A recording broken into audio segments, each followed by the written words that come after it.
Bon, alors ce soir, jeudi, c'est une soirée un peu particulière. C'est plutôt faire un point de ce que nous avons déjà fait dans les trois premières séances qui touchent la fête de Pourim. Je redirai quelques petits mots là-dessus. Et puis la relation avec ce que nous vivons actuellement. Notamment, évidemment, ce qui s'est passé le 7 octobre, notamment la guerre qui est sous pression, je dirais, dans ce qui vient, ou peut-être la paix, on ne sait pas exactement comment ça va se passer. Mais l'idée en même temps, c'est de savoir que dans notre tradition, on a quelques informations qui pourraient nous aider à y voir un peu plus clair. Alors, je ne vais pas faire un cours spécifique, hein, puisque l'essentiel pour moi, en tout cas vous l'avez entendu dans mes interventions, c'est de parler de ce qu'on ne sait pas vraiment, puisque cette fête de Mhm. Provence viendrait nous informer ou peut-être nous révéler. Pour l'instant, c'est des informations qu'on peut avoir, mais ça peut être une révélation de ce qui je sais pas, on va pas dire que ça a été prévu parce que il y a quand même un certain libre arbitre, mais en tout cas, les fêtes anciennes nous donnent des indicateurs sur notre présent et notre futur, principalement la fête de Purim. Alors, j'ai écouté tout à l'heure un petit cours sur du Rav Kook. Bon, c'est vrai que je devais avoir un intervenant du Rav Kook, mais apparemment, il n'a pas reçu mon mail, ou donc c'est pas parti. Bon, c'est pas grave. C'est bien de faire une pause aussi, euh, qui disait que cette fête-là est assez particulière dans la mesure où on est sollicité, même conseillé de faire des choses qui sont pas très bonnes dans l'année d'une façon générale, notamment cette notion de boire pour arriver à un certain niveau de conscience différent, un niveau de conscience qui nous permettrait, puisqu'on est quand même dans un enseignement, en tout cas dans un commandement divin, qui nous permettrait de sortir un petit peu de ce qui est au fond de nous-mêmes. Alors il y a l'histoire des masques, mais il y a aussi l'histoire de faire un festin et de boire un petit peu pour arriver à un niveau de conscience un peu modifié. Et c'est pas une beuverie, puisque l'idée c'est de toucher notre inconscient spirituel. Ça, c'est la première chose. Donc, ce qui fait que il y aurait une protection divine pratiquement pour nous permettre de faire des choses ce jour-là qui n'est pas recommandée en général. D'accord? Donc, et cette protection, elle est autant au niveau physique qu'au niveau spirituel. Alors, c'est quoi cette notion de protection? Euh, à partir du moment où je suis dans le sacré, évidemment, il faut qu'il y ait des limites, hein. On peut largement déborder le sacré, et que je fais quelque chose dans le sens du sacré, naturellement, il y a quelque chose qui vient se mettre en place. Alors, ça veut dire en même temps qu'il y a une présence divine, un shefa divin, en Mhm. fonction de chacune de nos fêtes, et chacune de nos fêtes serait un rayon spécifique pour nous aider à vivre le signifiant de cette fête. Voilà, en gros, hein, pour dire ça, je ne vais pas rentrer dans le détail de la Mhm. film, parce qu'il y a beaucoup de choses qui ont été dites, mais ce qui est intéressant dans ce que moi j'ai entendu, c'est qu'il y a une influence des forces spirituelles en production ou non, d'ailleurs. Et dans les positionnements de ce que nous sommes nous, il y a trois positionnements, hein. Il y a un positionnement qui est, si on parle de la guerre, si on parle d'Israël ou si on parle du projet divin, etc.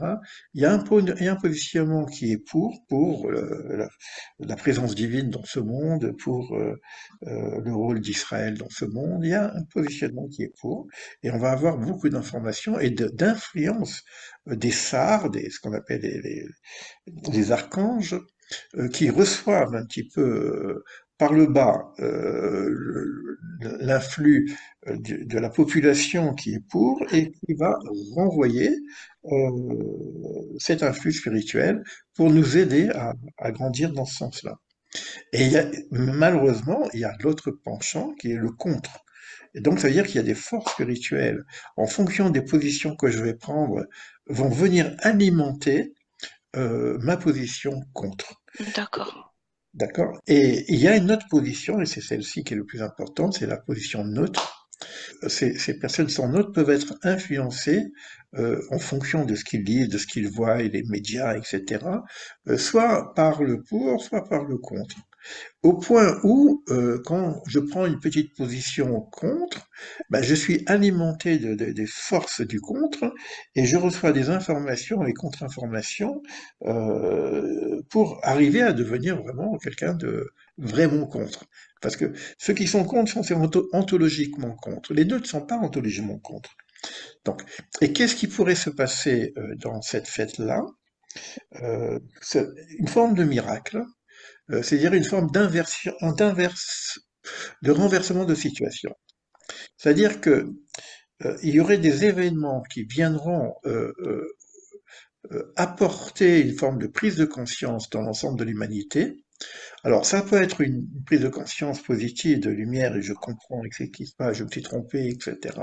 Je parle pratiquement des gens qui sont neutres, hein. Et une autre, ou alors une peur de dire que voilà, regardez, il y a une réaction du ciel, peur de porter atteinte au peuple d'Israël, etc. Et ça, ce qui est intéressant, c'est ce que je voulais partager moi aujourd'hui avec vous, ce qui est intéressant, c'est qu'on le voit aujourd'hui dans ce qui s'est passé avec cette guerre. Au début, alors malgré les massacres, les horreurs qu'on a vues, on a eu aussi un tsunami de haine et Mm. de contre de gens qui étaient pour ces monstres quoi. Personne ne moi-même les universitaires les artistes, qu'est-ce qui s'est passé, comment c'est possible? C'est-à-dire que c'était une force qui venait vraiment toucher ces gens qui normalement devraient être neutres ou au moins réfléchir à la situation. Et donc cette influence a marché dans le mauvais sens du terme. Mais au fur et à mesure, Mm. bon, Israël était le monstre, etc. Et au fur et à mesure, on a vu que on a commencé à voir l'horreur qu'il y a, et notamment avec ce qui c'est le phénomène Bibas. Hein, je crois que ce qui se passe avec Bibas, c'est quelque chose d'incroyable. C'est le peuple entier qui était qui était en deuil pour ces deux enfants et cette mère. Et c'est très difficile de ne pas être sensibilisé par ça. C'est très difficile. Donc il y a un retournement qui s'est quand même passé. Et au niveau historique, ces choses qui ont existé aussi, du temps de Purim, où il y a eu aussi un retournement. C'est-à-dire que au départ, on voulait détruire le peuple d'Israël, mais c'est la population qui était d'accord. Comme aujourd'hui, on peut dire que une grosse partie de la population palestinienne, je m'excuse, mais je ne fais pas de la politique, mais c'est une réalité, était d'accord. Ils votent, ils sont d'accord. On a bien vu qu'il y a une grosse partie du peuple, pas toute évidemment, une grosse partie du peuple qui chante, etc. à chaque fois qu'il y a une catastrophe sur Israël. Euh, donc, on avait ces phénomènes-là à cette époque-là, puisque c'était carrément c'était même pas comment dire, des militaires, c'était vraiment le peuple qui était engagé à détruire le peuple d'Israël, en tout cas ceux qui vivaient à l'époque dans ces régions-là. Et c'est vrai qu'il y a eu ce retournement et qui est passé aussi par la peur, parce que Israël euh, a pu se défendre. Et il y a eu aussi des retournements où il y a eu beaucoup d'amitié et même de conversions qui se sont passées. Et on voit un peu ce phénomène aujourd'hui. Il y a quelque chose qui semble peut-être une prise de conscience, j'espère en tout cas pour ma part, qui nous amènerait vers des solutions possibles. Voilà, c'est juste une petite parenthèse que je voulais faire, tout en sachant que ma démarche, elle n'est pas de parler de ce qu'on sait déjà. Ma démarche, elle est de dire qu'il y a peut-être quelque chose de nouveau qui devrait se révéler. Et de la même façon qu'on a été quand même, je sais pas comment dire, par la souffrance et par la tristesse, euh, complètement sidéré de ce qui s'est passé pour ces deux enfants et pour cette maman, parce que maintenant on a vraiment presque la symbolique de la maman qui protège ses enfants devant le monstre. Hein. On a connu ça en même temps pendant la Shoah. On a beaucoup d'images comme ça. Mais à la dimension qu'il y a, ça n'a pas été public. Là, non seulement c'était public, mais en plus il y a toute une magouille euh, d'informations qui ont troublé les gens. Tout le monde pensait. Ils ont utilisé des morts pour pouvoir. Bon, c'est atroce. je peux même pas en parler tellement c'est difficile, mais en même temps, euh, si on pense le contrebalancement, il est possible que cette lumière qui est cachée, qui est impossible à porter, à soutenir, soit là justement la contrebalance de ce que nous pourrions recevoir avec ce qui se passe au niveau des événements. Voilà ce que je voulais partager avec vous. Alors, on va continuer puisqu'il va y avoir aussi plusieurs journées d'information encore. Je vous donne tout de suite le programme qui va suivre, comme ça fera un petit peu de pub pour les intervenants. Vous pouvez venir dans tous les cours, c'est ouvert. Vous pouvez éventuellement partager, bon c'est vrai que c'est pour ça que j'ai fait cette réunion où on va peut-être échanger un peu plus.